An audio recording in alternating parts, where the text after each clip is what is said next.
Olá, queridos amigos da Casa do Caminho, em Salvador, Bahia. Muito obrigada pelo convite, pela oportunidade de estar com vocês, se não fisicamente, ao menos através da internet que tem conectado tantos corações. Para mim é uma alegria especial porque sou de Salvador, já tem um tempinho que estou fora, quase 10 anos, mas a gente se sente de certa forma em casa, podendo falar a tantas pessoas, a tantos amigos naturais de Salvador como eu. Então, muito obrigada pela oportunidade. E o tema que nós vamos falar nos próximos minutos é os obreiros do Senhor, que está no capítulo 20, os trabalhadores da última hora. Mas, para começar o nosso estudo, vamos fazer uma oração para que a gente possa se conectar, sintonizar com as esferas superiores, entre nós também conseguir essa harmonização, para que as palavras que vão ser lidas, as reflexões possam alcançar, antes de tudo, os nossos corações. Então vamos fechar os nossos olhos, elevar os nossos pensamentos a Deus, a Jesus, aos nossos benfeitores espirituais, anjos guardiães, espíritos familiares que nos acompanham com tanto carinho, com tanta vontade de nos ajudar, de nos inspirar ao bem, ao belo, ao bom. Gratos somos, Senhor da vida, por essa oportunidade de reencarnar na esfera terrestre para aprender, para crescer, para avançar. Muito obrigada por tudo e que sejamos inspirados conforme as nossas necessidades, através das reflexões dos próximos minutos. Que assim seja, graças a Deus.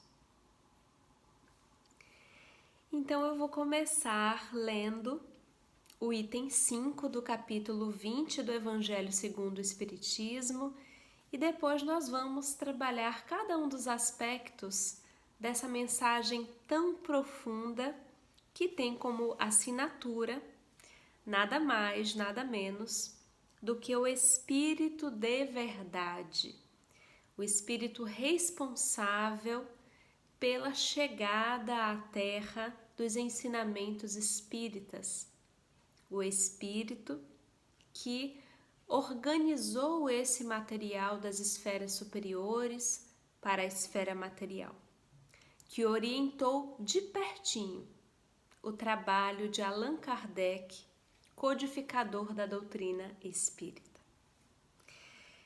E ele nos diz assim, capítulo 20 do Evangelho segundo o Espiritismo, item 5, os obreiros do Senhor. Aproxima-se o tempo em que se cumprirão as coisas anunciadas para a transformação da humanidade. Ditosos serão os que houverem trabalhado no campo do Senhor, com desinteresse e sem outro móvel, senão a caridade. Seus dias de trabalho serão pagos pelo cêntuplo do que tiverem esperado.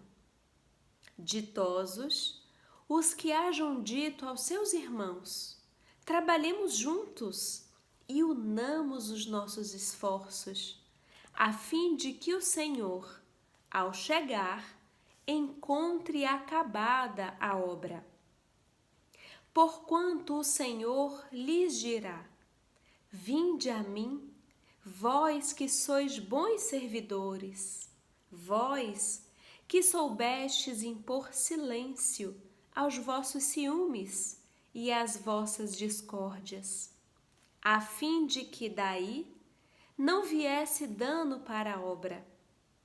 Mas ai daqueles que por efeito das suas dissensões houverem retardado a hora da colheita, pois a tempestade virá, e eles serão levados no turbilhão. Clamarão: graça, graça. O Senhor, porém, lhes dirá: como implorais graças, vós que não tivestes piedade dos vossos irmãos, e que vos negastes a estender-lhes as mãos, que esmagastes o fraco, em vez de o amparardes? Como suplicais graças, vós que buscastes a vossa recompensa nos gozos da terra e na satisfação do vosso orgulho? Já recebestes a vossa recompensa, tal qual a quisestes. Nada mais vos cabe pedir.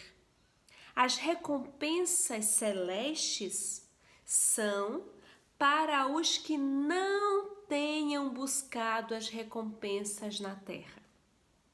Deus procede neste momento ao censo dos seus servidores fiéis e já marcou com o dedo aqueles cujo devotamento é apenas aparente, a fim de que não usurpem o salário dos servidores animosos, pois aos que não recuarem diante de suas tarefas, é que ele vai confiar os postos mais difíceis na grande obra da regeneração pelo Espiritismo.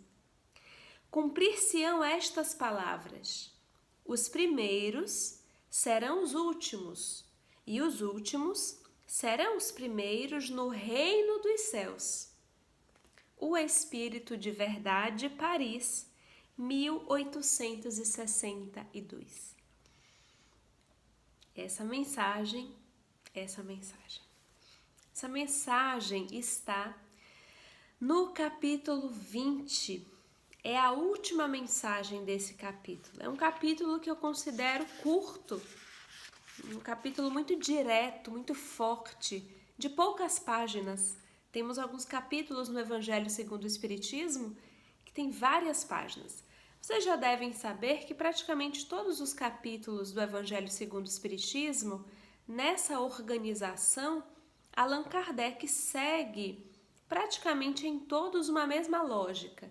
Então ele começa sempre com alguma passagem do Evangelho, alguma citação direta, depois ele mesmo, de certa forma, sabemos inclusive através do livro Obras Póstumas, intuído pelo próprio Espírito de Verdade, que acompanhou de perto, especialmente, o livro Evangelho segundo o Espiritismo. Então, Allan Kardec primeiro faz ali explicações, comentários daquela passagem, daquela citação. Depois vem a parte de instrução dos espíritos, onde Kardec coloca ali as psicografias, mensagens que foram sendo recebidas ao longo dos anos, a partir antes mesmo da publicação do Evangelho segundo o Espiritismo, já a partir da publicação de O Livro dos Espíritos, das reuniões, de todo o material que ele tinha disponível através das mensagens mediúnicas e que depois continuaram sendo recebidos, muitos inclusive publicados na revista espírita, nas revistas espíritas, testados ali, já experimentados naqueles momentos como artigos, foram colocados conforme a similitude, a associação com o tema do capítulo. Kardec coloca então algumas dessas mensagens, como essa agora, do Espírito de Verdade de 1862.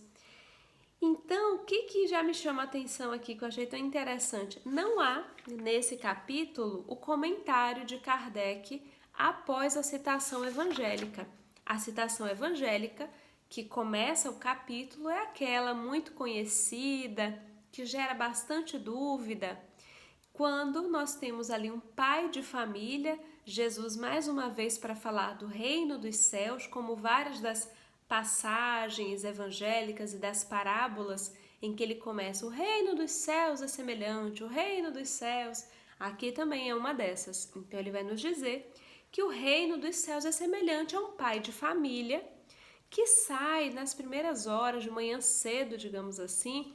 A divisão de horas para o povo hebreu era diferente do que a nossa divisão de horas, mas transpondo o sentido, a essência da passagem para uma linguagem contemporânea, porque eu não vou aqui ler toda a passagem, já que o nosso foco está no tema, né, no trecho final, mas só para que a gente não perca de vista, porque é muito importante estar ancorado nessa passagem. Mas a passagem nos fala desse pai de família que sai de manhã cedo para buscar trabalhadores para sua vinha, trabalhadores para sua terra. E então ele estabelece um valor que vai ser pago por um dia de trabalho. E esse valor seria um denário. Então poderíamos dizer que ele estabeleceu X reais para que esses trabalhadores, ao final de um dia de trabalho, recebessem esse X reais. E aqueles que ele vai encontrando nas primeiras horas, ele faz todo o acerto, as pessoas começam a trabalhar. Só que quando chegam horas mais tarde, então imagina que ele foi 5 da manhã, encontrou algumas pessoas ao longo do caminho, chamou e falou: vou te pagar X reais por esse dia de trabalho, pelo dia da segunda-feira, digamos assim. E aí, digamos que depois ele vai sair meio-dia, então já na metade do dia, e ele encontra pessoas lá paradas, sem fazer nada, e ele diz assim: o que você tá aí parado, não tá fazendo nada? Ah, ninguém me deu trabalho, ninguém me assalariou. Não, então vem trabalhar na minha vinha. Ó, por esse dia de trabalho, se você trabalhar até o final desse dia, eu vou pagar para você X reais. E as pessoas foram trabalhar. Quando dá, digamos assim, 6 da tarde, 18 horas, vai o pai de família e encontra outros trabalhadores no caminho. Ele chama esses trabalhadores, os trabalhadores aceitam, começam a trabalhar e ele estabelece o mesmo valor, X reais. Então, se você trabalhar até tantas horas do dia de hoje, X reais. Então, imaginemos que aqueles que começaram a trabalhar mais cedo, eles vão trabalhar mais horas para ganhar o mesmo valor. E aqueles que começaram às 18 horas vão trabalhar quase nada para ganhar o mesmo valor. E é por isso que ao final dessa passagem, aqueles que começaram mais cedo se sentem injustiçados. Ao invés de estarem satisfeitos porque receberam o que foi prometido, como acontece conosco, eles olham a grama do vizinho e falam: mas tá injusto isso daqui, porque eu comecei a trabalhar mais cedo, eu trabalhei mais horas, será que eu não tinha que ter um bônus? Alguma vantagem, algum presente, alguma coisa extra, já que eu trabalhei mais? E então a frase final é muito interessante, porque o mestre vai dizer: tens mau olho porque sou bom? Eu não te dei o que eu prometi? Eu te disse que ia te dar X reais, um denário, e eu estou te dando. Foi estabelecido. Então, o que você tem a ver com o que eu combinei com o outro? O que eu combinei com o outro é com o outro. O que eu combinei com você é com você. E aí tem muitas coisas que a gente pode refletir. A primeira instrução que vem após a passagem evangélica, tem alguns espíritos que comentam aqui, dá aquela ideia de que os últimos serão os primeiros e vai ser trabalhado o tema de que aquelas pessoas que foram chamadas por último não estavam lá sem fazer nada, estavam dispostas ao trabalho, mas elas só tiveram a oportunidade depois. E tem várias coisas que a gente pode pensar a partir disso. O raciocínio que eu gostaria de fazer hoje é o seguinte: imaginemos, eu já trabalhei na vida, na época que eu estagiava, eu quase todos os anos, dos 5 anos e meio que eu fiquei na faculdade, aproximadamente 4 anos, eu trabalhei com recursos humanos, entrevista, seleção, empresa, essas coisas todas aí. E quando a gente vai fazer uma seleção para as pessoas trabalharem num determinado cargo, a gente precisa de uma série de informações, de quais são os critérios, qual que é a descrição daquele cargo, qual que é o perfil daquele cargo, para que a gente possa verificar se as pessoas que estão ali disponíveis ou dispostas a trabalhar, se elas se encaixam naquele perfil ou quem mais se encaixa naquele perfil. Também precisamos ter informações das condições de trabalho. Quais são, que realidade é essa de trabalho, para que a pessoa também saiba aquilo que ela está buscando, se é o que ela quer realmente, o que aquela empresa tem a oferecer, qual o pagamento, né? Importantíssimo, inclusive. Então eu queria que a gente fizesse esse esforço imaginativo, porque tem muito a ver com isso. Então imaginemos que o nosso Pai maior, Deus, e o nosso irmão mais velho, Jesus, o governador espiritual do orbe, ele tem uma grande tarefa a realizar. Tarefa essa que está muito clara aqui nesse trecho do nosso estudo de hoje. Transformação da humanidade. Aproxima-se o tempo em que se cumprirão as coisas anunciadas nas mais diferentes religiões, nas mais diferentes épocas. Anunciadas para quê? Para a transformação da humanidade. Não somos apenas nós espíritas que falamos disso, não. Em diferentes momentos e em diferentes religiões, crenças, nós temos essas notícias de um processo de purificação, transição, transformação. Está na ordem do dia e já tem bastante tempo essa conversa.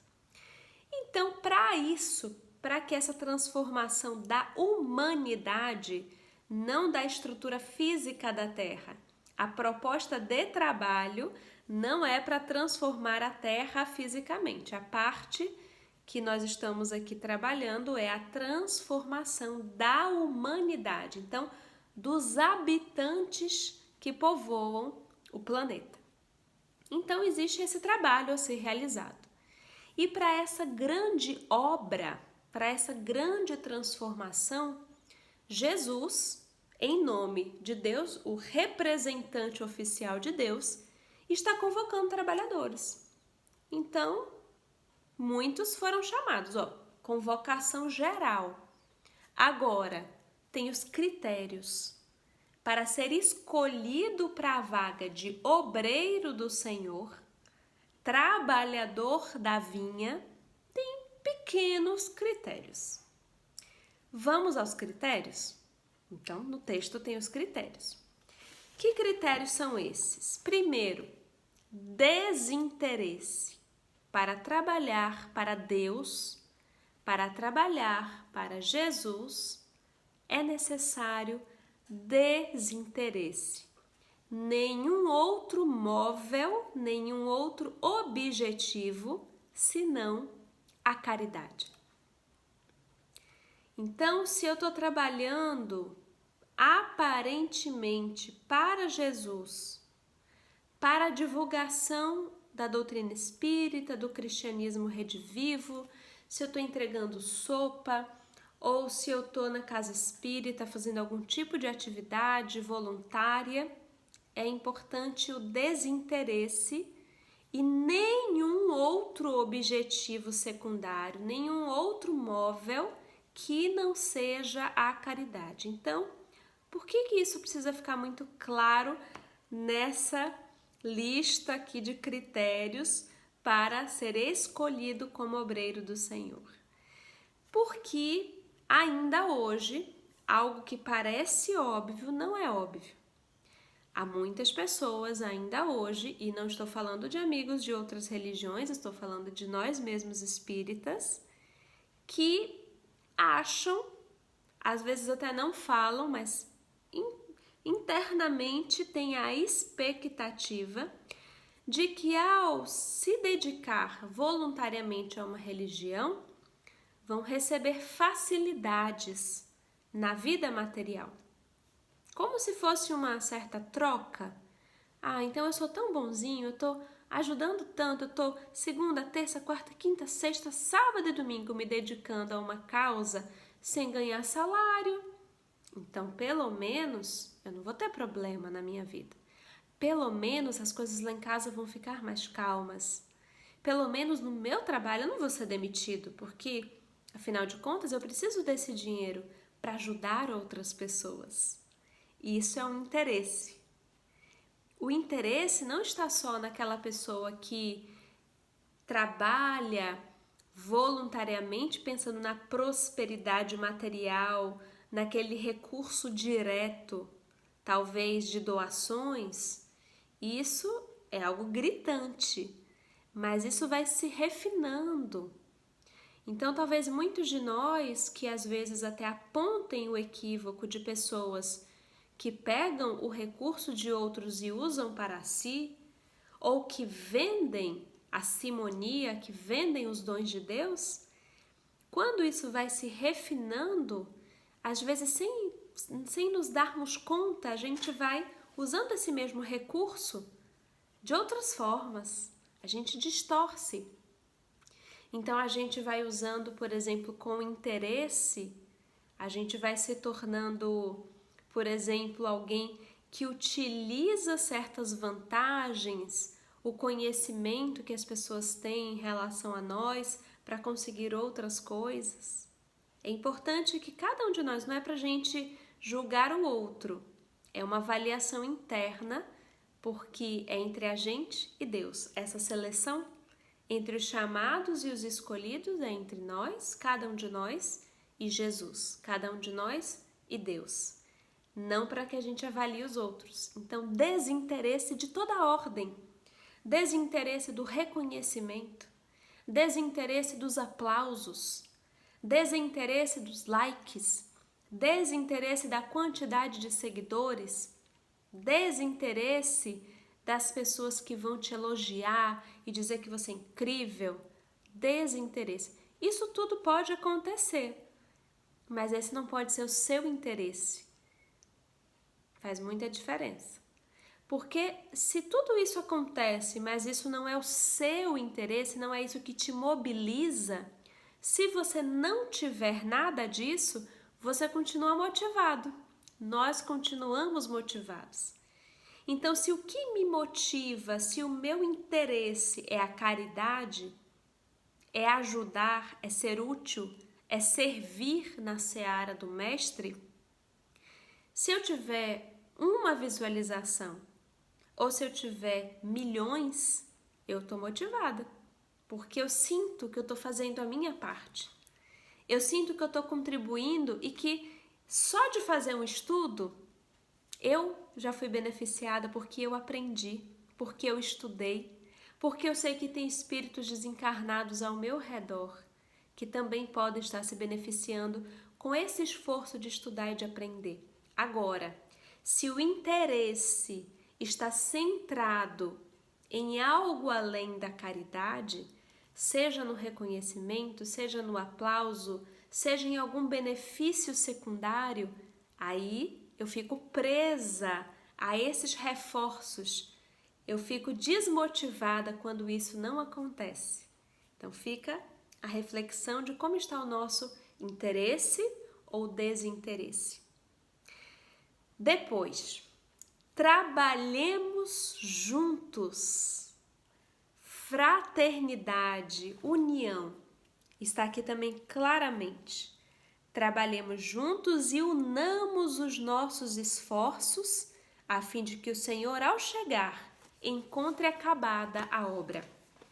Então, se o primeiro critério para ser um obreiro do Senhor é o desinteresse de toda a ordem, o segundo critério é a fraternidade e a união.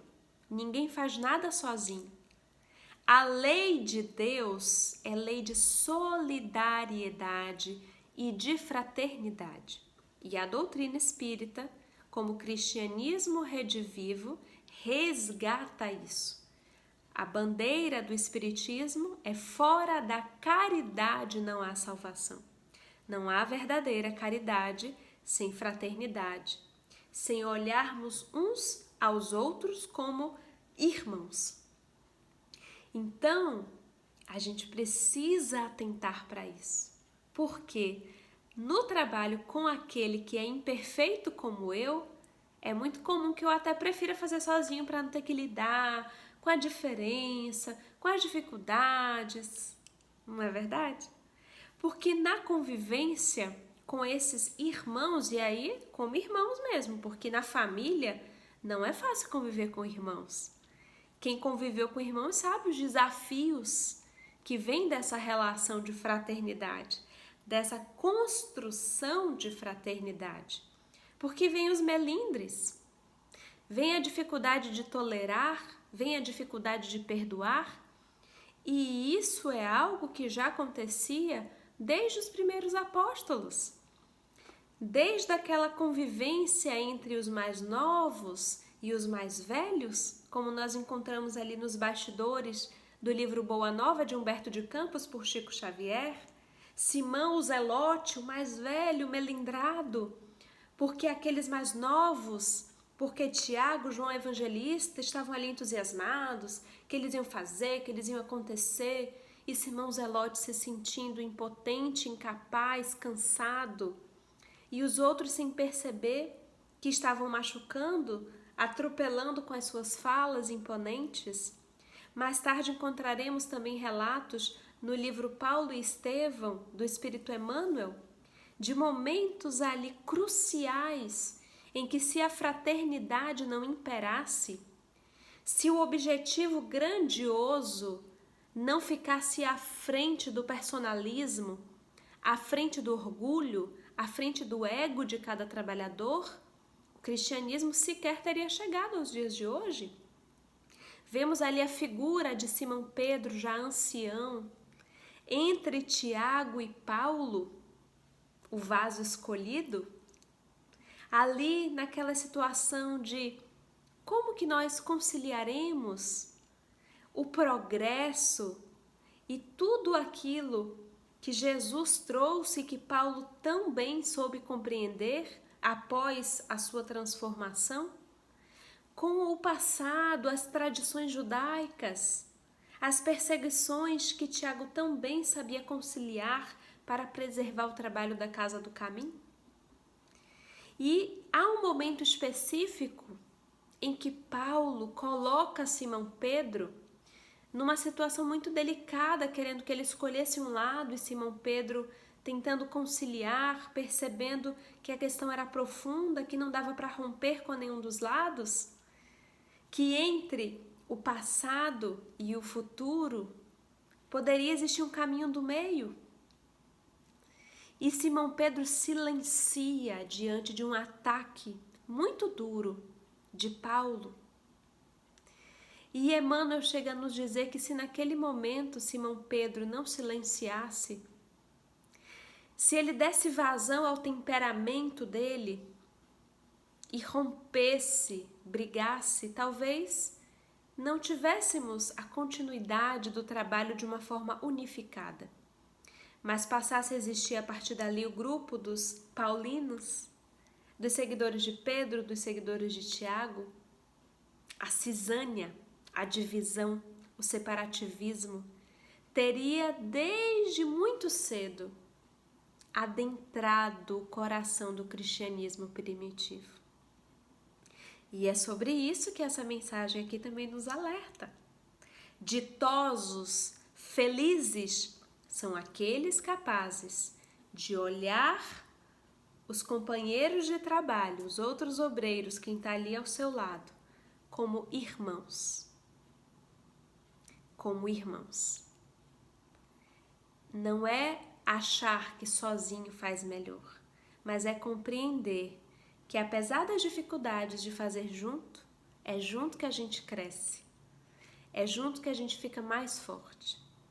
E continua, então, primeiro critério, desinteresse, depois saber trabalhar junto, olhar como irmão, fraternidade, união, e depois vem a necessidade de saber, no trabalho do Senhor, silenciar os ciúmes e as discórdias. Esse tem sido um desafio que a gente tem tido trabalho de vencer. como grupo. Tem sido difícil. Basta que observemos no movimento espírita de que forma esses ciúmes e essas discórdias já têm nos dividido. Nós que somos tão jovens como o movimento espírita é muito jovem e nós somos pouquíssimos, pouquíssimos.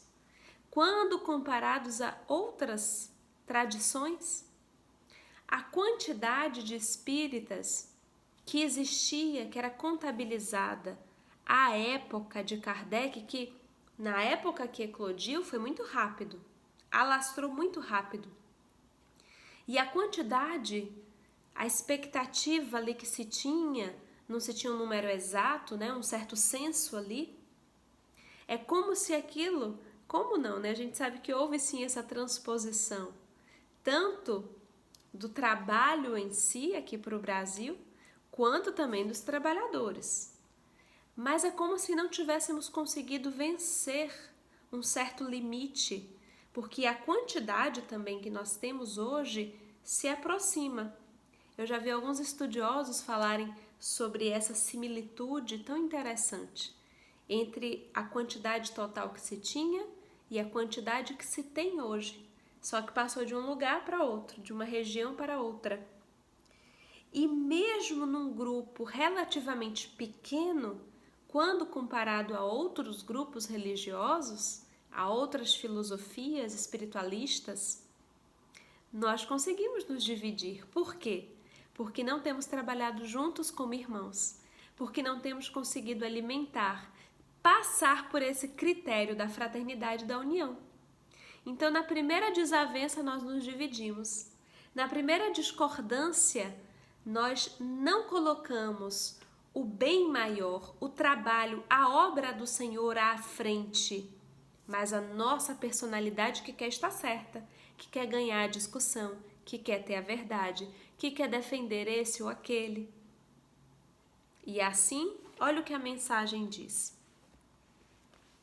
Ai daqueles que por efeito das suas dissensões houverem retardado a hora da colheita, pois a tempestade virá. Então, imaginemos que foi feita essa convocação ao trabalho e que na entrevista, a gente está lá, todo mundo foi chamado e a gente quer ser esse trabalhador. Nós estamos dispostos a trabalhar para o Senhor. Mas na hora da entrevista é nos perguntado, é nos questionado, quais os seus interesses para estar aqui? Quais os seus interesses para querer esse serviço? Você está querendo vantagens? Você está querendo facilidades?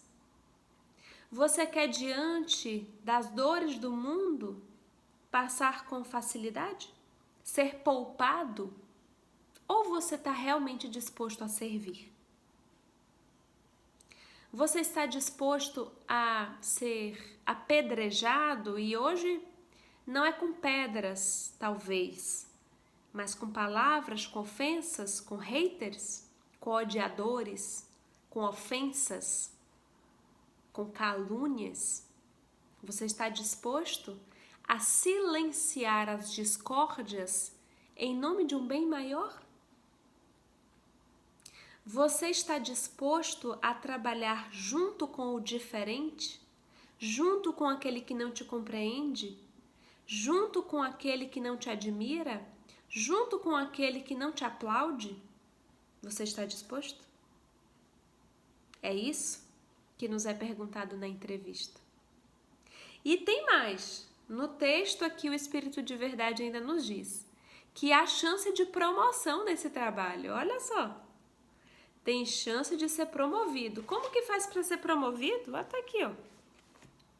Deus procede neste momento ao censo dos servidores fiéis e já marcou com o dedo aqueles cujo devotamento é apenas aparente. Isso aí já está marcado, a fim de que não pegue o salário dos fiéis.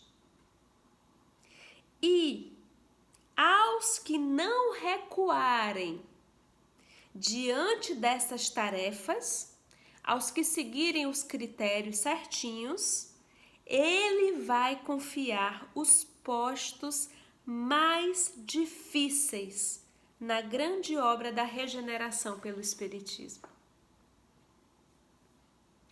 Isso me faz lembrar uma das existências de um espírito, que no meu caso muito admiro, acredito que muitos aqui também muito admirem, que é o espírito Joana de Ângeles, a mentora espiritual de Divaldo Franco.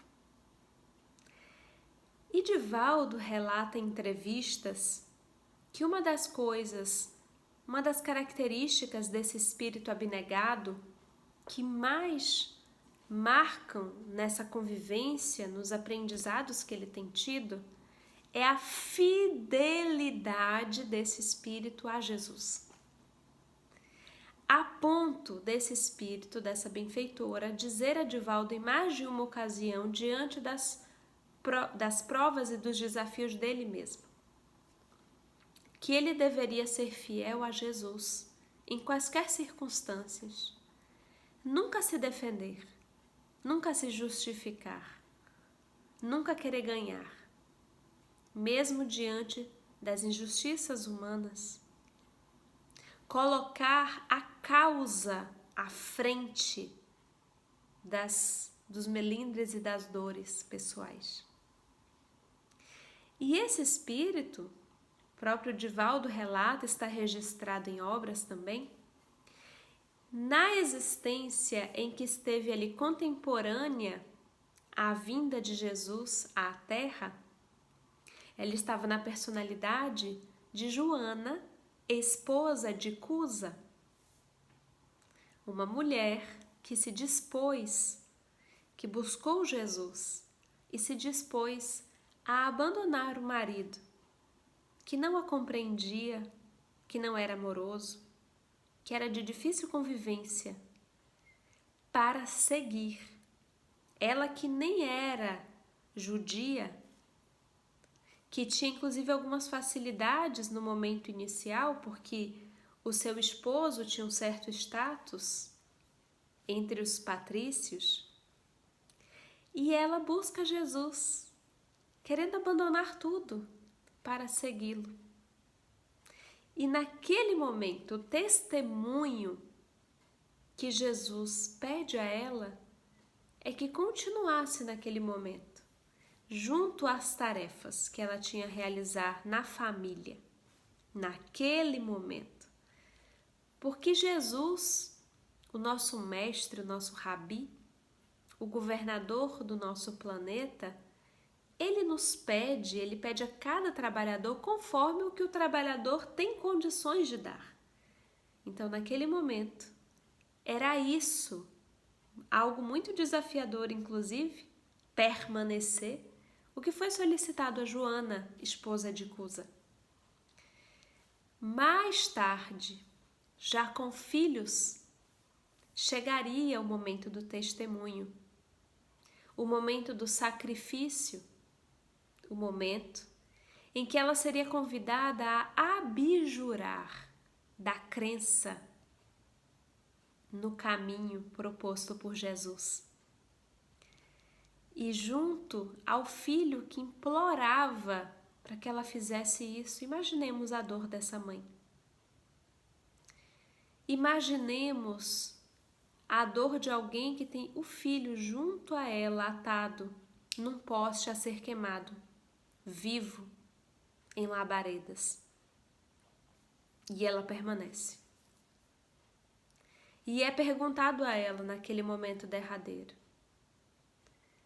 este teu Senhor, esse Cristo, só te ensinou a sofrer? E ela responde: não. Também me ensinou a te amar. Aos olhos do mundo, os verdadeiros obreiros do Senhor são os perdedores. Aos olhos do mundo, aquele que trabalha com desinteresse, que não está buscando aplausos, nem status, nem dinheiro, nem prosperidade material, é um fracassado, é um perdedor. Aos olhos do mundo, alguém que está sempre com olhos atentos à fraternidade, à união, é um fraco que não escolhe um lado, que está em cima do muro, que não tem força para brigar, para responder, para revidar.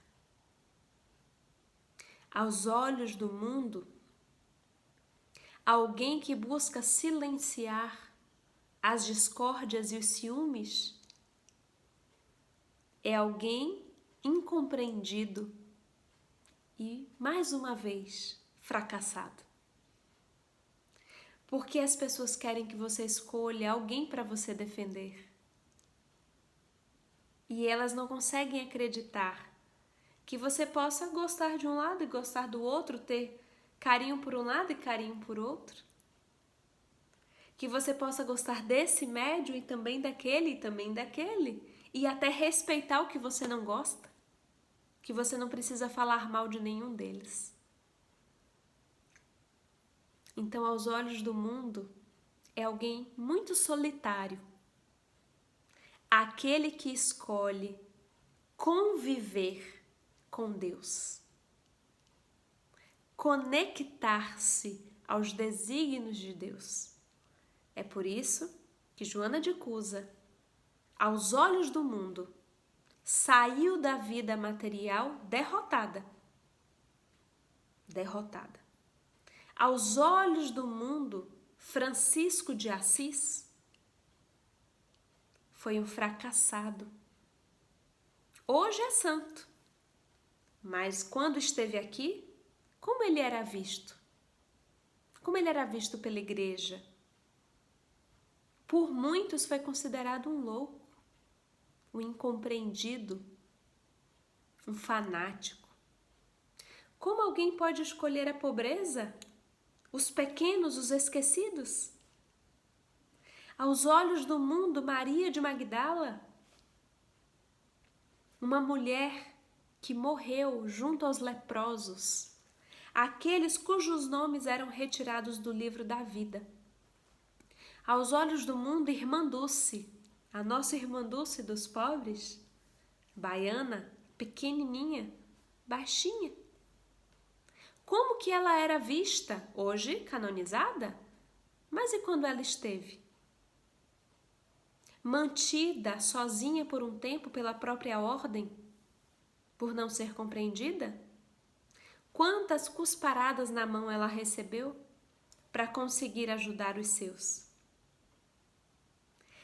Então eu queria que cada um de nós nesse momento lembrasse dessas figuras que temos a certeza de serem obreiros do Senhor, escolhidos dentre os muitos chamados, porque se dispuseram ao trabalho, com desinteresse, com abnegação, querendo simplesmente servir. E a gente precisa lembrar disso para não acalentar ilusões. Ilusões de que é possível ser do mundo e atender a todos os chamados do mundo e, ao mesmo tempo, ser um verdadeiro obreiro do Senhor. De que é possível servir a nossa vaidade, a nossa ostentação, a nossa sede de ter e parecer, e ao mesmo tempo ser um obreiro do Senhor. Para ser um obreiro do Senhor, precisaremos estar no mundo, sem que sejamos do mundo material. Porque eu, pelo menos, não conheço, não tive notícias ainda, de alguém que tenha conseguido, imperfeito como somos, conciliar Deus e Mamon.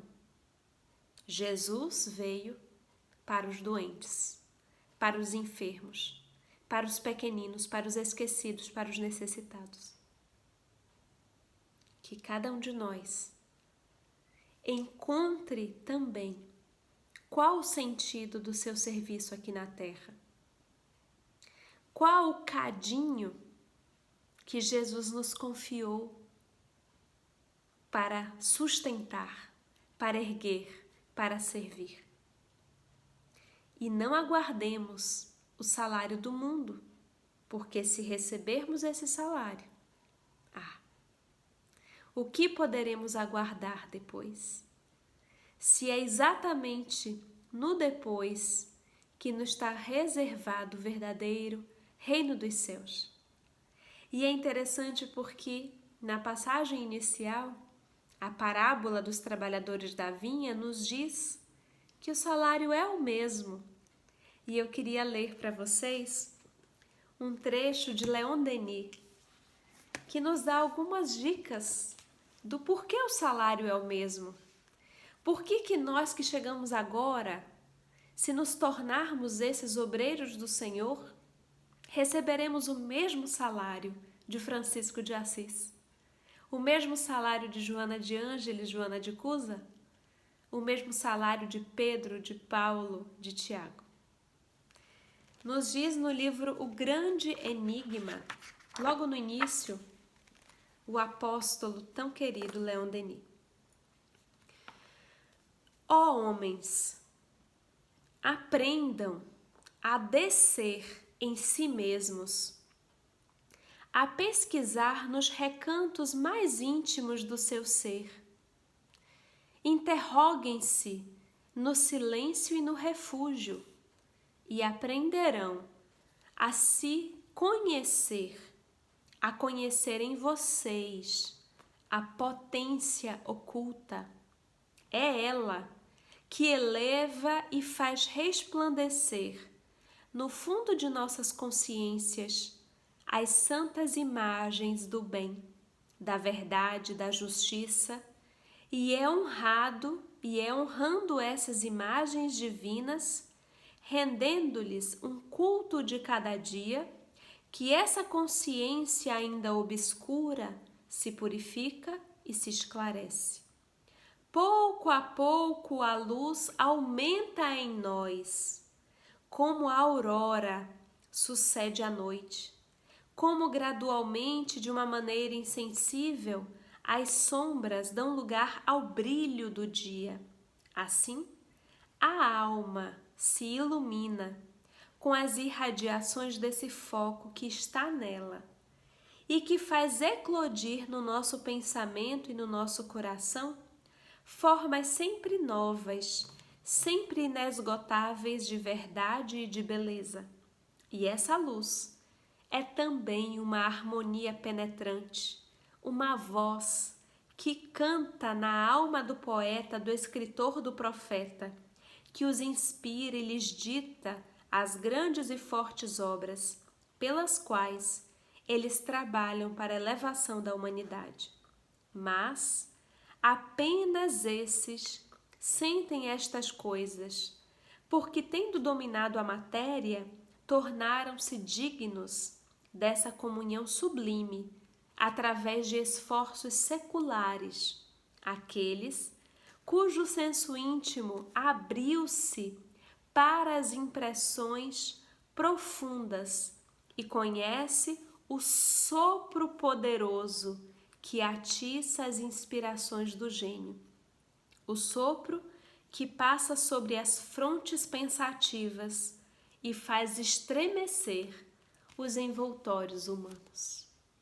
O reino de Deus não vem com aparências exteriores e nem dirão, ei-lo aqui, ei-lo acolá. O reino de Deus está entre vós. Queridos amigos, vamos agora então caminhando para os minutos finais dessa reflexão, com muita gratidão nos nossos corações pelos ensinamentos do Espírito de Verdade, de Allan Kardec e de tantos benfeitores que nos auxiliam nessa caminhada pela Terra. Relembrando um trecho do livro Obreiros da Vida Eterna, que foi mais tarde musicado e que nos diz mais ou menos assim: ó Senhor, ei-nos aqui. Queremos ser teus servos fiéis. Enche-nos as mãos de dádivas benditas, para que repartamos em teu nome a lei do bem, a luz da perfeição, o alimento do amor, a alegria da paz, a força da fé, a bondade, a esperança. Ó Senhor, inspiração de nossas vidas, mestre de nossos corações, refúgio de nosso olhar, fazei brilhar em teus lindos lauréis, teus servos fiéis. Muito obrigada, Senhor Jesus. Que assim seja, graças a Deus.